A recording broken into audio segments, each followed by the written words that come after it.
Mungkin memang tidak langsung ada kriteria sehebat ini, tetapi jika seorang wanita itu hidupnya takut akan Tuhan, maka dia pasti akan diperlengkapi oleh Tuhan.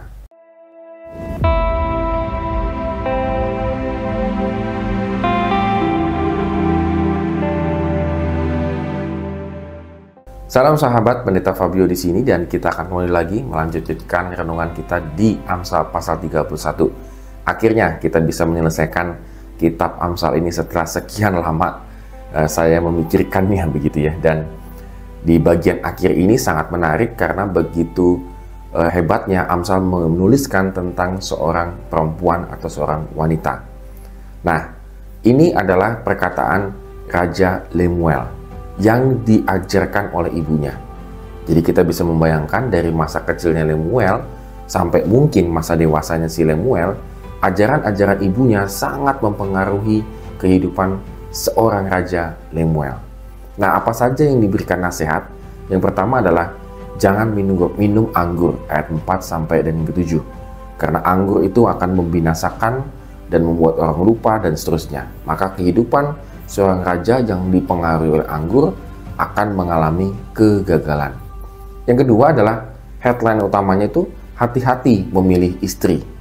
Ayat yang ketiga dan ayat yang ke-10 sampai dengan yang 31. Ini menjadi sebuah ajaran ibunya kepada Lemuel yang menurut saya sangat signifikan. Hati-hati memilih perempuan yang akan berada di sampingmu. Biasanya mungkin yang lebih berhati-hati itu adalah wanita memilih pria, misalnya begitu. Tapi sekarang agak kebalik nih. Mamahnya Lemuel itu mengajarkan supaya engkau memilih istri dengan hati-hati. Nah, istri apa yang akan Lemuel punya kira-kira atau ciri-ciri yang baik? Yang pertama adalah istri yang dapat dipercaya.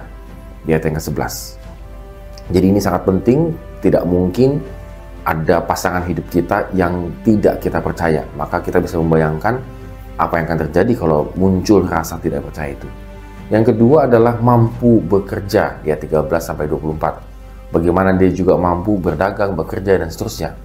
Ini memang bukan berarti memanfaatkan istrinya itu menjadi pekerja begitu ya, bukan.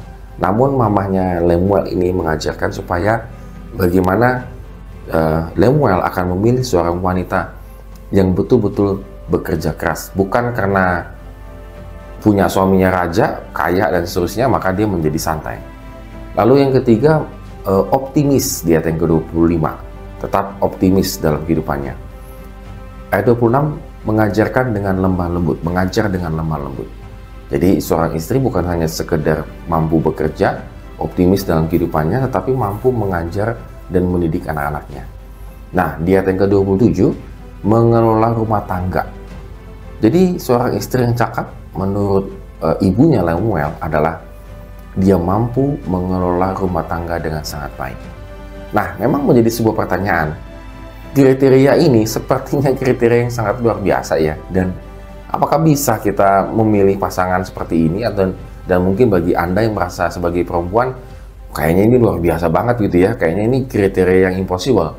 Nah, sebenarnya bukan sekedar kriteria ini yang ibunya Lemuel ajarkan, namun ada satu yang penting sekali yang ibu Lemuel ini ajarkan, yaitu di ayat yang ke-30. Ketika seorang istri yang hidupnya takut akan Tuhan, maka otomatis hidupnya itu akan selalu diperbarui oleh Tuhan. Saya berani mengatakan demikian karena mungkin memang tidak langsung ada kriteria sehebat ini, tetapi jika seorang wanita itu hidupnya takut akan Tuhan, maka dia pasti akan diperlengkapi oleh Tuhan. Jadi sahabat, pada hari ini kita merenungkan ya bahwa memilih pasangan begitu ya. Saya ambil konteks kita pada saat ini ya, tidak hanya perempuan ke laki-laki, tapi juga laki-laki ke perempuan. Memang pada intinya adalah ketika kita memilih pasangan, itu harus takut akan Tuhan. Karena itu dasar segala dasar. Jika hidup seseorang sudah tidak lagi takut akan Tuhan, maka kehidupan kelak di masa depannya itu akan menjadi binasa. Amin. Kiranya Tuhan memberkati kehidupan kita hari ini.